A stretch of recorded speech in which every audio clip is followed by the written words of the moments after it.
Good day, everyone. My name is Sam Priestley. I am Vice President of Communications for the United States Association for Energy Economics. It gives me great pleasure to welcome you to today's webinar, EIA's role, the U.S.-Iran conflict, Strait of Hormuz closure, and global oil markets. Today's speakers are Bill Farren-Price and Kevin Book. Bill Farren-Price is a senior research fellow and head of gas research at the Oxford Institute for Energy Studies. Previously, he led macro oil and gas intelligence and Veris and founded Petroleum Policy Intelligence, advising trading, investment, and research clients. With 25 years focused on Middle East energy, including as a former editor of the Middle East Economic Survey, his work spans short-term oil and gas markets, OPEC and MENA upstreams, and geopolitical risk in energy markets. Kevin Book leads research at ClearView Energy Partners, covering U.S. policy across oil, natural gas, refined products, and coal.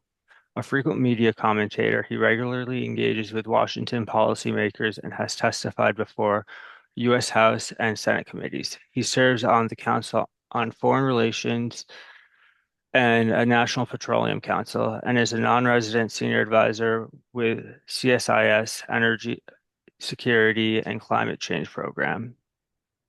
Dr. Edmar Almeida will be our moderator. He's a researcher at PUC-Rio's Institute of Energy and a past president of the International Association for Energy Economics. He has previously taught energy-focused undergraduate, graduate, and MBA courses since '93 and advises government, companies, investors, and multilateral organizations on energy policy, regulations, and market development, especially across oil, gas, and electricity in Brazil and globally. His research centers on energy economics, regulations, and energy transition. For today's webinar, we would like to thank EIA for this collaboration. If you Below are some information on member benefits such as publications, access to conferences, student programs, and much more. You can learn more about this at www.iaee.org. Lastly, we would like to thank USAE sponsors for making this event possible. As well, you can get more information about USAE at usae.org. One of our particular sponsors we would like to thank is the Center for Energy Studies at LSU, who provided the infrastructure for this event. The center will be hosting Energy Fundamentals 2026 later this summer. It's a week-long course offering a comprehensive overview of the U.S. energy sector with special emphasis on Louisiana and the Gulf Coast, covering the history, science, and economics of energy production and consumption. Registration is currently open, and the event will take place in June and July. Lastly, if you're interested in becoming a sponsor, you can reach out to USAE at usaee.org. Our webinar is structured as follows. There'll be 10 minutes of discussion per panelist, then a 20-minute group discussion, followed by 10 minutes of Q&A from our audience. For the audience, if you have any questions that you want to ask, please just use the question and answer function within Zoom. Feel free to do so during the webinar, since our panelists and moderator may incorporate those into the discussion. Edmar. Thank you, Sam. You're So welcome. good morning, good afternoon, depends on where you are to this webinar. It's a pleasure for me to be here in the company of Bill Farren-Price and Kevin Book, two great specialists on oil and gas issues in the world. And we really need people who have research and fact-based and rigorous research on oil and gas sector to understand what's going on in the oil markets and in gas markets in the world. So it looks like that we are experiencing some historical events on the energy market at this moment. Everything shows that we are heading towards significant, if not a major energy crisis, with lots of repercussions to the world markets and to the world economy. So I think that it's very important to understand where we are and where we can head, uh, considering the dynamics that we see at this conflict. So we see in the last 2 days a significant escalation at the war, and so far, most of specialists see no clear exit door from the conflict in the short term. The Brent has reached more than $100 per barrel. Today, I just checked, it was $113 per barrel. But we see uh, real panic in the LNG and European gas market at this moment. A jump today in the European gas market of 20%, more than $20 per million BTU. So it looks like everything is uh, the market sentiment is real bad regarding what's going on. So maybe we can start from here, Bill and Kevin.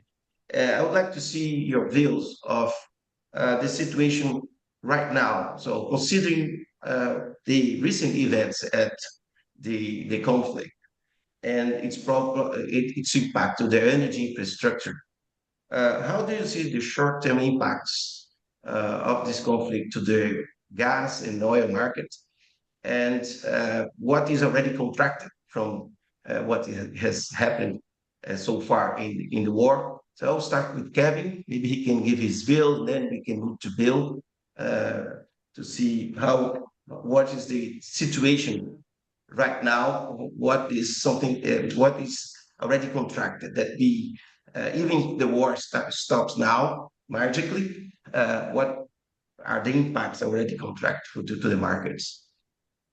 Kevin, please. Thank you, Edmar. It's great to join you. It's great to join the USAEE and the IAEE, and certainly to join Bill. This is a moment in history I think we're all going to remember. For those of us who've been working in energy policy, energy economics, and energy security, this is the World Championship. And like most World Championships, you probably get to the field a little bit tired because there were a lot of playoffs ahead of this one. It's a fragmenting world full of greater volatility, and there are no better examples of that volatility than the price movement you just mentioned, Edmar.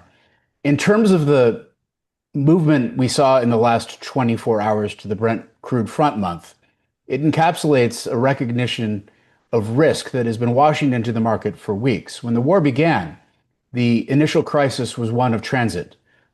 Crude oil and products that flowed previously out of the Strait of Hormuz impaired. And the implication of that impairment was that duration would be destiny. For as long as it lasted, there would be a set of changes to producers inside the Persian Gulf as far as their production. They would be forced eventually, when storage filled up, to begin shutting in their production to the extent they could not shunt it somewhere else. As it stands right now, we estimate that of the 15 million barrels per day of crude oil that once transited the Strait of Hormuz, we're now counting for March average about 8.2 million barrels per day of shut-ins, moving to 11.3 million barrels per day in April. Now, there's a lot of context, I think, before I get to the second phase, which is infrastructure and risk to production. It's easy to say, well, okay, so what's the big deal? The big deal is that even when you gracefully shut down fields, refineries, infrastructure, you have weeks before you can bring it back on stream. The hundreds of ships that have pooled in the Persian Gulf waiting to exit through the Strait of Hormuz must be directed out. And if they're to be escorted by tankers, it'll be a slow process. If the war were to stop today, Edmar, as you described it, the conflict would still leave a supply signature very much in place for weeks. And that doesn't get to the infrastructure side of the story.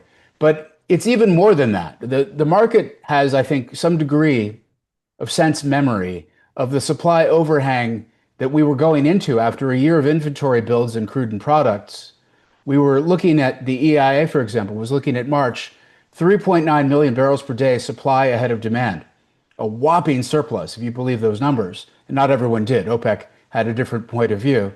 But for March, and then for April, 3.4 million barrels per day. We're now looking in our numbers at 6.9 million barrels per day demand ahead of supply in March, and 10.2 million barrels per day in April, demand ahead of supply. So an enormous inversion. And if you start to ask, well, what does that mean for inventories? What does that mean for the production that would have been coming out of the ground that's now shut in, and the transit that's now bottled up in the Gulf? Very conservatively, for the 2 months through the end of April, we're estimating 425 million barrels of inventory declines. Some of that is not evident in the market yet because commercial entities forward positioned inventories. Some of that's not evident in the market because the strategic reserve drawdown, I think, is being to some degree already priced in. 400 million barrels of strategic stocks being drawn by IEA member countries over the course of probably 4 to 5 months, maybe longer, before it even hits the market. And that's outstripped by the 2 month conservative number I just gave you. So I think you should expect some upward motion in prices. Frankly, it's not obvious if this crisis were to end today that we would get back into the 70s or 60s or the supply overhang of the past for some time, simply because of that inventory imbalance is already in motion. But that takes me to the second part of your question, Edmar. So what we have seen since the start of the war are Iranian reprisals against regional infrastructure. To some degree, they had been both direct and incidental. Drones coming in, shot down by anti-drone measures, and shrapnel hitting facilities, shutting down refineries, can be every bit as damaging as direct hits on those refineries, depending on what happens and when. And here, the context is not just a question of volumes lost, but how long. Now we're not talking necessarily weeks, but months. And I think, as Bill will get to on the gas side of the story, maybe even longer than that. And so what we saw at the outset of the war was initial strikes and a lot of interceptors stopping them. What we've seen more recently were two signal events that have set us up to a new level of risk, and with it, new price premium.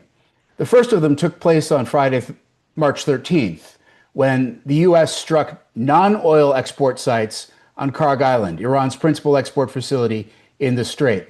President Trump said at the time that he might reconsider his decision not to strike energy infrastructure based on Iran opening up the Strait or not. Well, Iran didn't open up the Strait. There have been discussions apparently between Iran and some counterparties for maybe some export volumes, including volumes to India, leaving the Strait, but it is manifestly still shut, if not because of Iranian mines, and there's some question about whether there are mines in place, if not because of Iranian anti-ship weapons, and there's clear demonstrable evidence they have been used, but because of the risk tolerances of the parties who would have to navigate through that strait. The absence of a military convoy isn't the only problem either. That military convoy could equally be exposed to risk. It's generally a very big risk, and it's not obvious that it would be abated. But so there we are on March 13th with a rise to this new level of acute risk. And it was reasonable to expect that Iran was going to interpret that Karg Island strike as the beginning of the end game, to think that they would have to exert more pressure on regional producers than they had already done to try to bring home the pain in a way that might bring about some sort of a negotiated solution. But then, yesterday, according to media reports, Israeli and or U.S., apparently, according to the president's Truth Social post, just Israeli forces struck processing facilities in the South Pars gas field. And again, I will let Bill speak to the specifics of the incident itself. But the consequences of that incident was yet another step up in Iranian reprisals against regional producers. And so here we are at a level where production itself is now a longer-tailed concern, one which could have bigger impacts to prices for a more enduring period of time. And here I want to get into just a few points before I turn it over to Bill. We've talked about the deficit, we've talked about the delays, but I think we should talk more broadly about the destruction. If you think about the energy in terms of oil and gas itself that came out of Hormuz, it corresponds on a BTU equivalent basis, which is agreed sort of an academic and nerdy construct and not a practical one, but on a BTU equivalent basis to about 7% of 2025 consumption. About half of that, maybe even a little bit more of that, is currently offline. And if you think about the implications for demand, one way to think about it is as a continuum. At one end of the continuum, 3.5% of the world is losing 100% of its energy. And at the other end of the continuum, 100% of the world is losing 3.5% of its energy. One of those consequences is extraordinarily dire. The other one is quite dire also. And where you fall in between those two endpoints is a function of economic capability, economic circumstance. And so demand destruction will start to show up in the frailest and the most fragile consumers, and arguably is happening already. On price before supply binds the balance more tightly. And so, in terms of the stock draw, the IEA stock draw is the greatest in history, and it's probably not going to be the last, particularly if this crisis continues. And yet, the market probably priced it in right away. And to some degree, the stock draw could only do so much because member countries can only move barrels so fast. Whatever you think the nameplate capacity is of strategic reserves, no historical draw has ever come close to them. And closing the barrel gap isn't the only problem. As I mentioned, the inventory implications could outstrip even the total volume so far. But also, some of those barrels are coming out of commercial inventories. So if you think about how they're being priced, if the market is looking at the commercial inventories, they're drawing down whether they happen strategically or organically. That probably sets up a higher bracket for prices. And then if you think about the US, today there's a meeting between Vice President J.D. Vance and Energy Secretary Chris Wright and a series of energy executives, and I suspect we'll have some discussion about that if it comes up in questions. What can the US producers do? And to some extent, the answer is nothing, right? This is a latency to production. Even the fastest resource we have, shale, has still some weeks to months before you could bring on new supply. And the drilled uncompleted well inventory has been drawing over the last several years. So we don't have spare capacity, but the thing we have that's closest in the US is less available than once it was. And the spare capacity that OPEC has, well, bottled in the Strait. So I think that you have to ask, where do we go next? And the president obviously has telegraphed his intent to end the war soon. He's declared that military objectives are largely substantially achieved, but the risks haven't substantially abated. And until such time as Iran eliminates those risks, whether it happens militarily or diplomatically, it seems that we are poised to continue. So we are already past the point of a short war, and we're already past the point where the restart time would take us into April and maybe May under the best of circumstances. And sad to say, these do not look like the best of circumstances. Not the most optimistic way to start, but hopefully comprehensive answer to your question. I look forward to Bill's response. Thank you, Well, Kevin. thanks very Bill, much. please. Thank you, Edmar, and thank you, Kevin. And that's a great opening salvo. So I think to look a little bit at the gas side, this is the mother of all supply shocks for oil and gas, and is actually more extreme in volumetric terms than what we saw back in 2022 when Europe lost access to Russian pipeline gas. It's potentially more significant also because Qatar, as one of the world's largest LNG producers, was set to expand its production capacity significantly over the next few years. And as long as this situation continues, that those kind of operations and expansions need to be put into question. But anyway, let's go back to what's just happened. So I would argue that the conflict has moved overnight with Iran's attack on Ras Laffan into a whole new level of seriousness. What's changed is that up to this point, we were discussing the Strait of Hormuz. We were talking about the theoretical threat to shipping. There was actual attacks on shipping, so the threat looked real, but it was still what was possible in terms of a shutdown of supply. Now we actually have a real shutdown of supply because Ras Laffan's been attacked. We know that there's damage to LNG facilities as well as to ancillary processes at the site, including also Pearl GTL gas to liquids plant. So what people need to understand about the LNG industry is it's incredibly complex. It's an incredibly complex supply chain. And in the case of Qatar, it involves an upstream element. It's an integrated system that involves production from the North Field, the processing of that gas and liquefaction of that gas and all the ancillary services that need to happen at exactly the same time. So damage to any of those elements will prevent the restart until it can be fixed. Now, just as we came on air with this webinar, it's come out that Qatar has announced that there is damage to several trains that they see taking about 12 million tons per annum of capacity offline, possibly for 3 to 5 years. Well, that's pretty dramatic. That's a very significant hit to the global supply side. And bear in mind that this is one attack. So I think this is kind of the beginning to look like the worst case scenario. Just to deal with some of the political issues here, I am not convinced at all that whether the US declares victory and ends its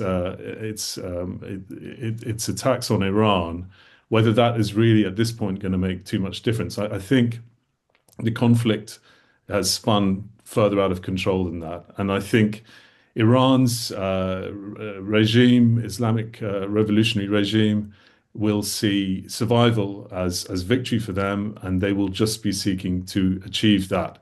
And their way of achieving that will, in this asymmetric conflict with the US and Israel, will be to continue its low cost, low tech response that I suspect could continue until it achieves its political objectives.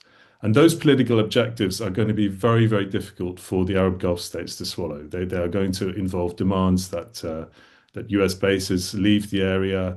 They're going to demand reparations. They're also going to demand that the US and Israel give guarantees that they will no longer attack Iran.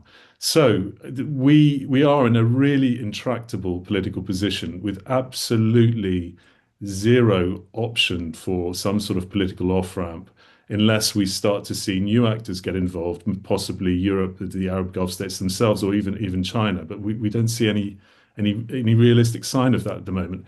This leads me to the question: is there a military solution to defending against these Iranian attacks? Well, it certainly doesn't seem that there is one in terms of energy infrastructure.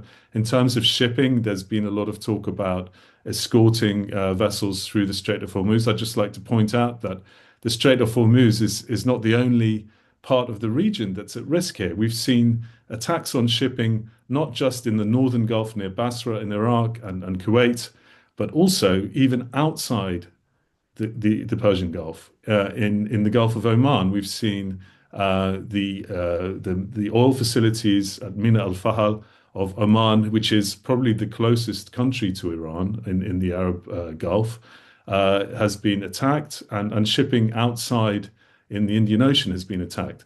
So I think this idea that if you can solve the Strait of Hormuz, you've solved the problem is incorrect. I think the situation's a whole lot worse than that. So no military option looks realistically achievable to me.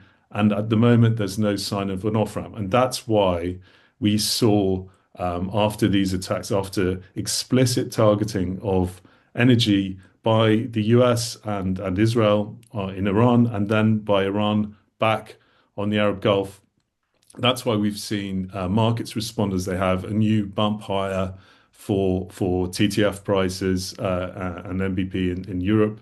And also the shape of the curve has flattened out at a much higher level. There's no relief that we had seen yesterday by April 27. That's not happening anymore. The market appears to be pricing a much longer supply hit, and I think the question then becomes what the impacts of that are, and how we see that play out in the global market, in consumer countries, and in terms of what it does for gas as a fuel in the energy mix in this period of energy transition, and so on and so forth. I'm going to leave it there and hand it back to you, Edmar. All right. So I really impressed by your explanation of how things has deteriorated so fast because the market was reacting in a very optimistic way. I would say since the beginning, we saw the bond market or the stock market quite stable regarding the potential price that could be uh, derived from the conflict, and things I think that starts to be clear that uh, this optimistic view that we could come end this war and come back to a normal state of play in the energy market in weeks. I think this scenario is kind of disappearing right now. And you have mentioned this the conflict in terms of the difficulty to find a solution, uh, either diplomatic or in terms of military solution for the conflict. It's also important to mention that this could be even worse if there is engagement from the allies from Iran, for example, the people from the Houthis from uh, uh, and also the Shia militias in Iraq. So they have been calm so far, as and the crisis could even get worse. So we are in a scenario that at least for some months we're gonna experience a very significant crisis in the oil and gas market. So we need to think about the consequences of that. So I would like to see your views in a scenario where this war lasts and we have this disruption in oil and gas supply. What could be the consequences for the oil market, and how the market can adapt in different places of the world. So, if you can give me your view of the potential impact, and also how this impact can be uh, tackled by different places, by different uh, countries, and the situation of these countries are different. The US and Latin America, they are oil and gas exporters, whereas Europe has a big problem because they need to import, or even Asia. How do you see this crisis playing out in different markets of the world? So I'll start with Kevin and then pass to Bill. Thanks, Edmar. There's a couple of dimensions to your question. One is the economic, and the second is the political, and they're necessarily related, right? We would expect as prices rise, interventions will intensify. There's a number of interventions already underway. Obviously, the IEA stock draw is an intervention of gargantuan scale, but a slow and cumbersome one. Faster ones include things like export controls, rationing, price controls. And there are already export controls in place in China. There are already run cuts on their refineries. They're conserving products. And I'll come back to products in a second because I think it's an easily overlooked part of this story from the liquids side of it. But then in Germany, they're limiting service stations' price increases to once per day. It's a soft sort of gateway drug to price controls. And we don't have to go very far back. I think it's said that history does not repeat itself, but it often rhymes. Well, it's rhyming like a rap song. It's happening so fast because only 4 years ago, we got a complete education in what government intervention looks like in Europe. Price caps were explicit. Now, they were gas and power focused, yes, but this was a different kind of crisis than the one we have now. And this one will have a liquid signature. The liquid signature is particularly acute in the middle distillates. And this is where the inflationary consequences start to come home more rapidly. Middle distillates are the fastest vector from an oil scarcity into a broader inflationary crisis because all the freight in the world moves on middle distillates for the most part, on trucks and trains. Middle distillates fuel our jets. So everything flying overhead and driving by on the highway is getting more expensive to move. And what do we have coming out of the Persian Gulf? We have two problems at once. The first problem is that we've lost the refined products exports from the Gulf, which included a lot of those diesels and gas oils that we can see premiums for in Rotterdam that we don't see necessarily in the US. The spread is widening rather considerably. The second, though, is we've lost medium sour barrels, which happen to have a pretty rich middle distillate yield in the right refineries prepared to process them. And so we're seeing bids widening in the spot market for those medium sour barrels out of the Gulf. There's an absolute crisis pricing going on. The kind of premium that we're seeing relative to the front month future, I think, reflect the physical absence of a specific grade. And so, where does this go from here? The inventories in the world are still pretty rich, right? But we're drawing those commercial stocks, and not all products are drawing evenly. The US happens to be really well insulated in a way that it wasn't 50 years ago. So we have molecules and we have money. And because of those two things, the United States will probably pay higher prices, yes, but not come into the kind of acute shortages I remember as a child when my parents had two cars and one siphon. Now, it was their own gasoline they were siphoning between cars, to be very clear. But the availability of gasoline made it impossible to replace full tanks in both cars. So here we are in some parts of the world verging into that sooner than perhaps it's important because the political decision in Washington is going to reflect the economic circumstance in America. And if it's differentially less painful in the US than it is elsewhere, the war could continue conceivably longer without concessions or accommodations.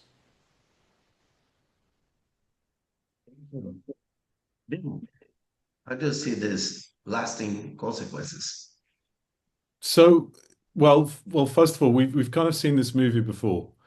When we had price spiking in 2022, we saw that there was I mean, let's face it, Europe was not as well equipped to deal with the crisis then as it is now, at least in terms of its heavy reliance on LNG. So we had much less regasification capacity. We had less interconnections between different countries, and the infrastructure wasn't there. Now the infrastructure is there, so it's better off. However, we've just had a relatively cold winter, and European storage, which the continent relies upon to keep supplies going during the winter, because it's so heavily reliant on gas for heating and to some extent for power as well, are at long-term multi-year lows. Those stores need to be refilled during the summer season. So we do need a sustained supply of LNG well beyond demand during the summer months. That needs to happen. What we should expect to see happen globally is that certain countries who are particularly price sensitive will stop taking LNG. Now, where we saw that happen in that crisis in 2022 was particularly South Asian countries like Bangladesh and Pakistan stopped taking LNG, and there was basically a competitive fight between Asia and particularly North Asia and Europe to be the premium market, and Europe paid top dollar to get LNG in the door and to prevent any actual physical shortage. This was incredibly destructive of demand in Europe, and we've seen a lot of gas-intensive industries fade away, and we haven't really seen any sign of any recovery in the years since. And I think that that's also testament to the fact that the prices never went back to pre-crisis levels. And that tends to be something that you see in these situations, which is that prices go up, but they come down a lot slower. And that sort of concern about supply tends to linger in the minds of policymakers and commercial decision makers alike. So I think that takes me to a longer term point, which is that this kind of weaponization of energy, whether you believe that that's being done by Western powers or you believe Iran is doing it, it all does the same thing, which is it undermines these sources of energy as growth components of the long-term energy mix. And I think that gas has an awful lot of competitors for power. It has a growing number of competitors in industry as well, and that this is not a healthy sign for the long term. Now, it's inevitable that the Gulf producers, both oil and gas, have had a really strong reputation for reliability, very well earned, for security of supply. And this Armageddon scenario that we're now facing is inevitably going to put at least at minimum a dent into that reputation. And that is the sort of thing that big consumer countries like China will look at, and they will think about how they can mitigate that sort of price risk, and how they can arrange their imported supplies so that they are not so exposed to this kind of thing. And I think that that's the sort of thing we should be looking for in terms of the Gulf itself. Well, there's still there's complete surprise and astonishment in some parts of the US, it seems, as to this happening. But to be honest, we've been talking about this scenario for all the decades that I've been doing this work on oil and gas, particularly focused on the Middle East. This was exactly the scenario that we discussed. And I have to say, we were wrong in our scenario building, because we always assumed that the US would militarily maintain shipping through the Gulf, and that hasn't happened. It hasn't even started to happen yet. So we were wrong about that. Edmar, could I just add one thing to respond to Bill? I think he made an incredibly important point about the future, which is that the importing countries are going to be thinking about only one thing from this point forward. How do we prevent this from ever happening again? And the most fundamental tenet of energy security is diversifying sources and routes. And the former does speak to alternatives for liquids as well. So China has been electrifying transportation as fast as they can. They're going to be thinking about that, of course. India is in a place where their oil intensity of GDP, of real GDP, is about twice what it is in the broader OECD, in the US, or even in China. About almost 600 barrels per real $1 million compared to roughly 300 some, low 300 in the US. And this opens up that, you can think of that as a metric of efficiency, but also as a metric of vulnerability. And those vulnerabilities are now much more exposed. So I think that if you look back at the 70s, the actual physical disruptions of the 70s put 20 years of small cars on American roads, right, and transformed the light duty fleet. I think it may be asking a bit much to assume we get comparable transformation with anything less than physical disruption, but you can get a faster transition out of this, and I would expect it.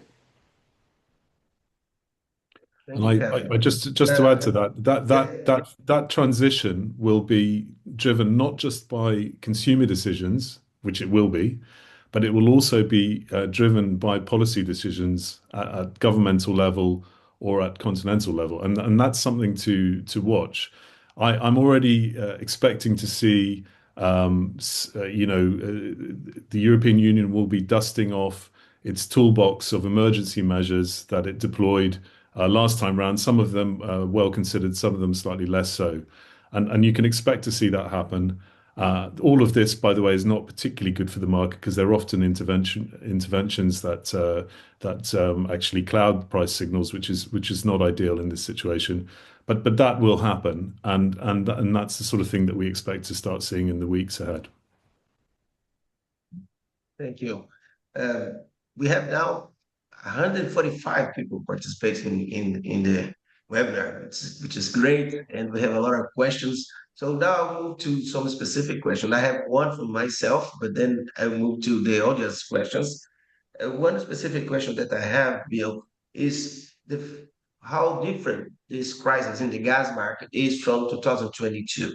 In 2022, we saw gas prices uh, uh, being much more expensive than the oil price. The oil price was the ceiling was about $100 per barrel, where the gas prices in barrel basis were like $200.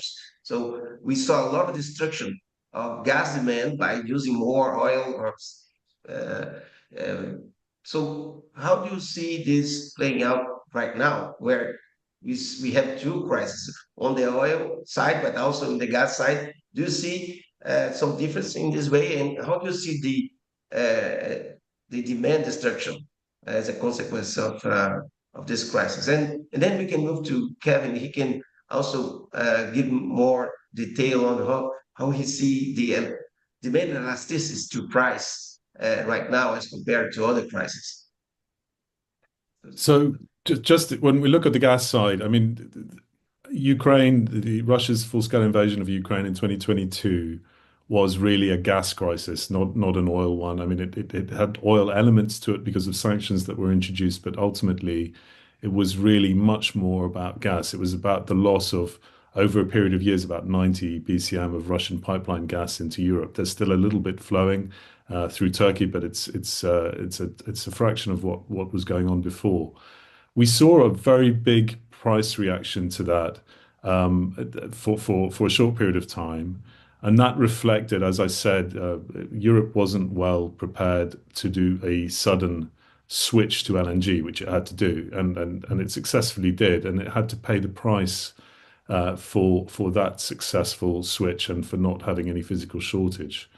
I think this crisis is a double whammy. You've got oil hit very significantly, oil products hit very significantly, particularly in certain areas, and then you've got the impact on gas and through the LNG market. Now, they're really, as long as the Gulf is bottled up, that there really isn't any prospect of bypassing Hormuz or anything else with LNG. LNG is just stuck there. And there is some talk, Kevin will be able to speak to this much better than me, but the Saudis have an East-West pipeline and they have committed to filling it and trying to export 5 million barrels a day from Yanbu on the west coast. So that's a meaningful diversion if it fully happens.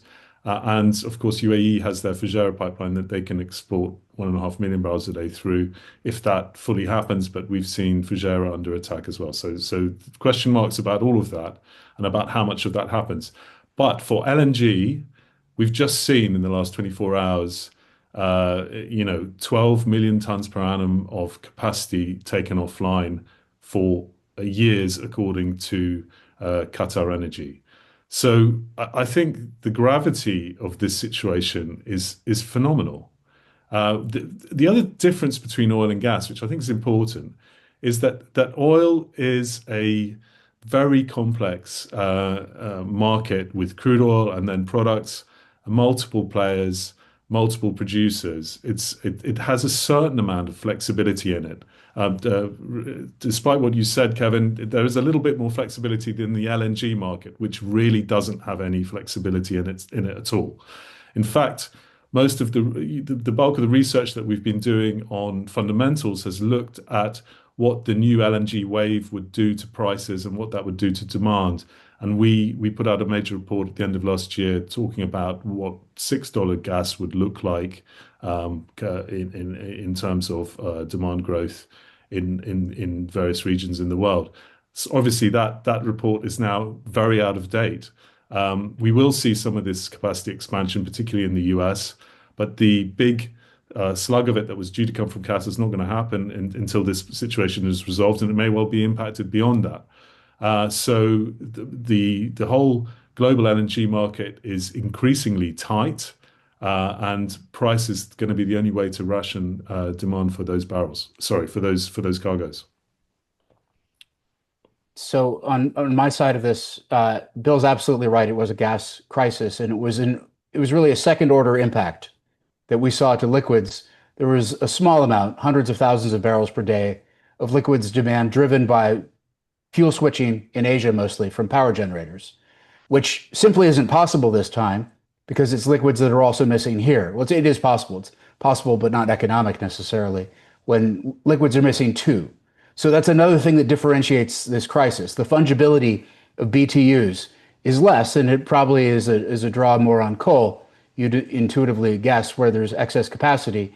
And I mentioned diversification of sources and routes. Well, the sources part, I think everyone intuitively says, well, that must mean faster transition, but it also can mean greater recourse to coal, greater recourse to endogenous generation from locally available sources. And the routes part is important. I think that it's too soon to write off the Middle East, where there's so much energy, and so economically produced, so effectively produced, and transmitted into the world. But I think some of the West Coast U.S. projects that maybe looked less likely, Alaska LNG, for example, might get new looks in the wake of this. There are consequences for that route diversification side of the story as well. And to the extent that there are places where molecules can be developed in liquids, Western Hemisphere oil is not just a U.S. story. Guyana looks pretty good. U.S. talk about reviving Venezuela sounded a little bit ambitious relative to the state of affairs, but maybe less so when you start to think about the grades and qualities of crude and diversification. Money matters, and in the long term, I think duration will define how eagerly people pursue some of those investments. If you start to price things on a barrel for barrel comparison, and you don't price in the risk premium of a catastrophe like this one, then maybe you don't have a real full cycle price for your project. And we've moved from a world of just-in-time, globally sourced economic inventories, minimized to maximize working capital, to a world of just-in-time resilience. And this probably takes us further into that world. Yeah, Thank you. just to add to that, I think this point about coal is really important for the medium term outlook. You've got countries that were expected to be the big growth markets for natural gas via LNG. They were India, China, the ASEAN countries, including Indonesia, all three of whom have very big resources of coal, which can be recovered at affordable prices. Now, that is the problem here is that they will be saying, well, what's the best partner for renewables? Is it importing LNG or is it coal? And I think that they will be led towards coal much more after this kind of event. And I think that that's an inevitable consequence with all the consequences that has for GHG emissions. So that's part of the challenge. The other challenge is I totally agree with Kevin about this point about the breakdown of the sort of globalized trading system. Already the heavy imposition of sanctions on oil and gas has led to these sort of gray markets, a decrease in price transparency, and a reluctance by some buyers to actually even take part in globally priced energy commodities. And I think that is another thing. Increasingly, countries, we're seeing it with China particularly, are more interested in negotiating direct deals with suppliers like Russia on very strong and attractive terms with a huge amount of take or pay and price flexibility. And I think that reflects their reluctance to replicate their heavy reliance over the last 2 decades on imported oil from the Middle East. They certainly don't want to repeat that experience with LNG. They will be reliant on LNG for some time, but they've made huge efforts to produce gas domestically. More than half of their gas that they consume is produced domestically, which is a huge achievement. And I think that they will be looking more for A to B deals with producers like Russia and Central Asian producers as well, because I think that gives them the sort of control and diversity over these imports that they will now want.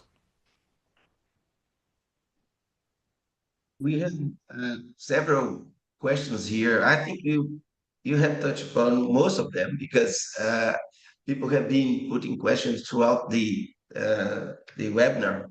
But maybe there is some specific ones that we could tackle. One is about Russia. I think that Russia has been sanctioned in gas and also in oil, and they have some spare capacity.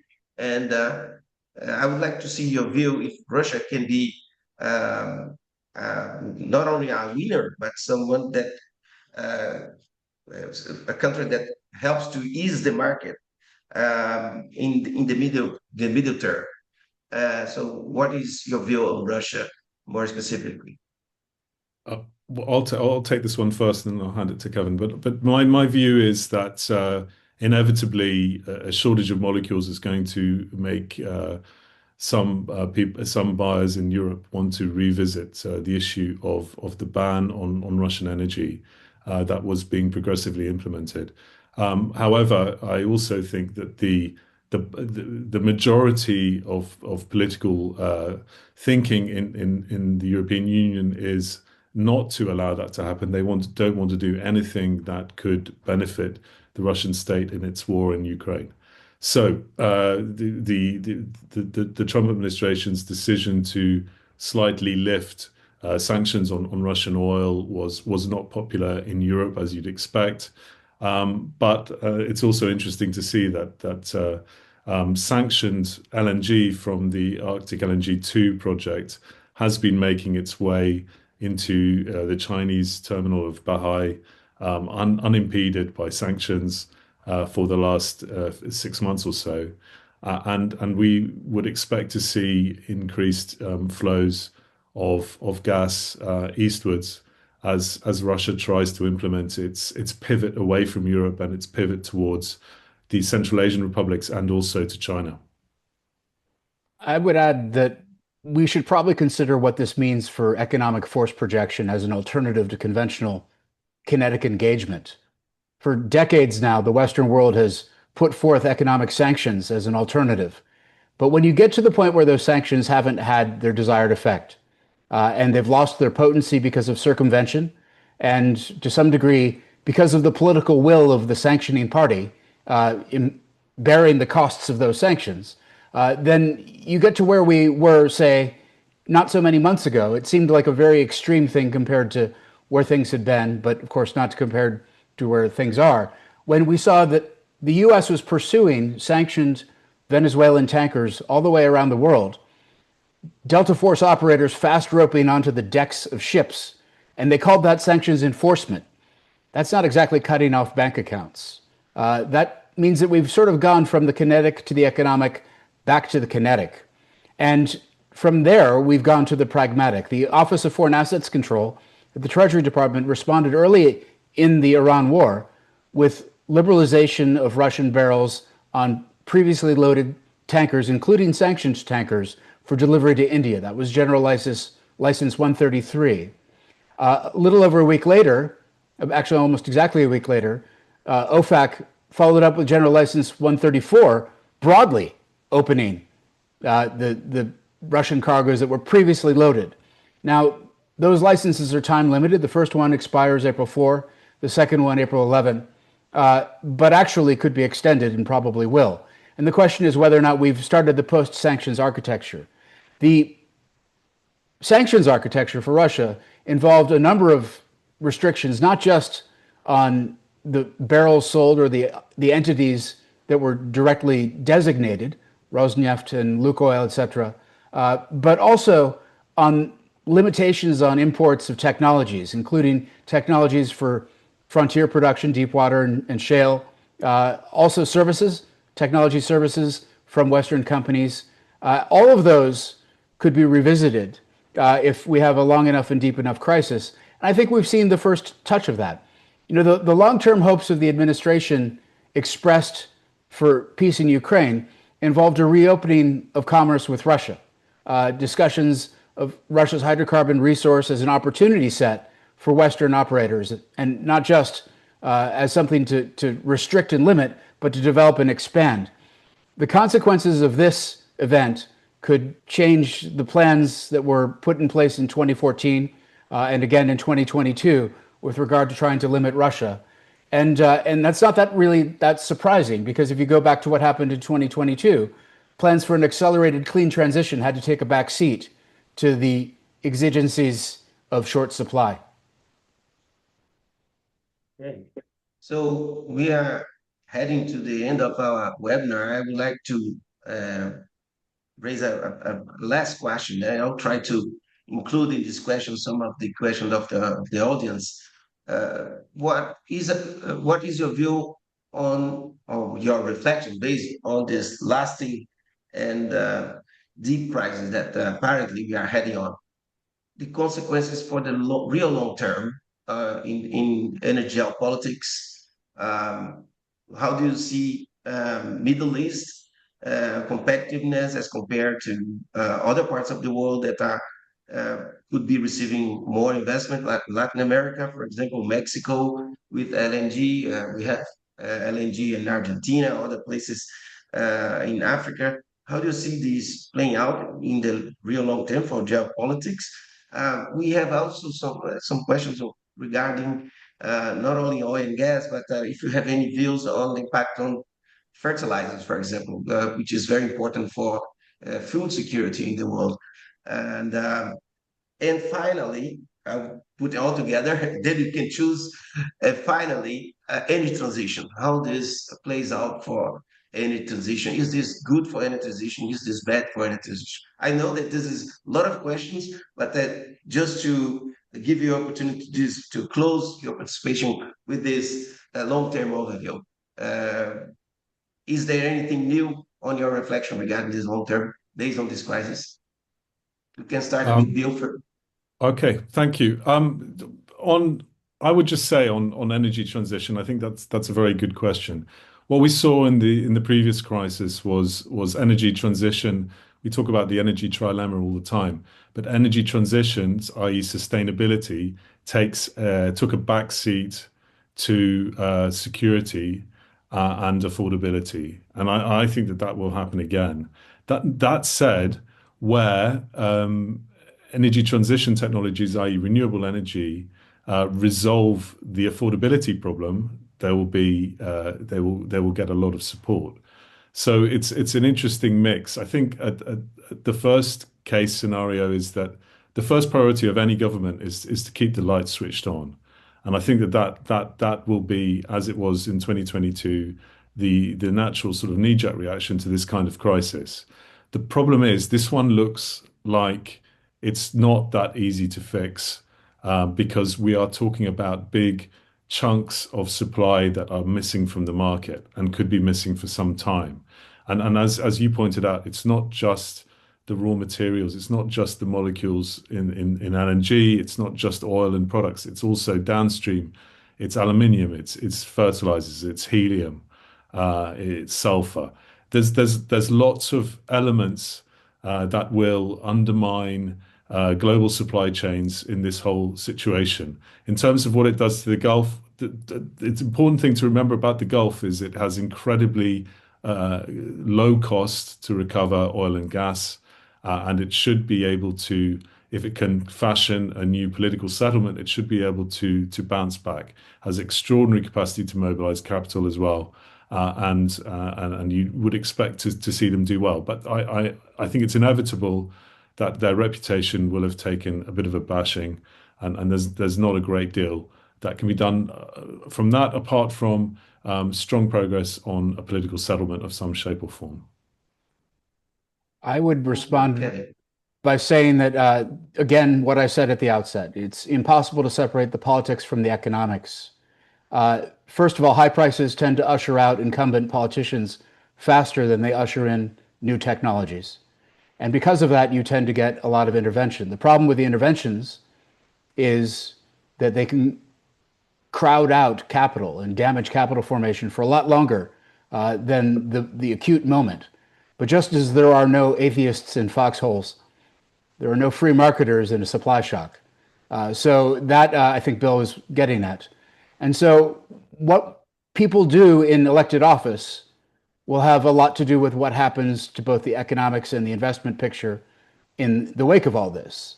Actually, probably in most cases, the right thing to do is as little as possible and let markets bind, let price do the work. But nobody gets elected on the basis of don't just do something, stand there. That's not what people who have constituents in elections think about. And frankly, even in places where they're not that elected, where democracy is weaker, you still have accountability to stakeholders. So I think we can expect that there will be some, as Bill mentioned, masking of price signals that are deleterious, but also the crowding out of capital that could be equally deleterious to the more vigorous and productive investment we'd otherwise get as a security response to a genuine security problem. And that's unfortunate, but understandable. And I think we did see a first taste of that. But if we go all the way back to the 1970s, we get the full meal. So in some ways, Ukraine was the amuse-bouche. Wow. Okay. Very, very great statement, Kevin. Yeah, I mean, to close this webinar, I would say that I'm very impressed by your presentation, your reflections. It really seems that the game is changing, and maybe this change is for the long term. And so it's important for the IAE community to dive in and to try to understand what's going on in the energy markets and what we this could be the lasting impacts for all players in the energy sector, not only on the oil and gas. This will play out in the renewables markets too, and outside the energy markets. So we didn't talk about the economic consequences, short term and long term to the economy in general, but this is all linked. So thank you very much, Bill and Kevin, for your contribution. It's really, really fantastic, your thoughts on this. So, and unfortunately, we don't have time to go to all the questions, but I think you touched upon most of them. And so I'll now hand over to Sam so we can close the webinar. And thank you again for your participation. Edmar, I think you captured most of what I was going to say, but I just wanted to say, yeah, thank you, Bill, and thank you, Kevin, again for an outstanding webinar. We really appreciate it. This webinar will be available on the USAEE and IAEE websites for future viewing, so please be sure to go there to check that out. And again, for our American audience who are not members of USAE, we encourage you to join by visiting usae.org. And for our international audience who are not members of IAE, we encourage you to join by visiting iae.org. Thank you all for attending, and I officially close this webinar. Bye. Bye. Thank you very much.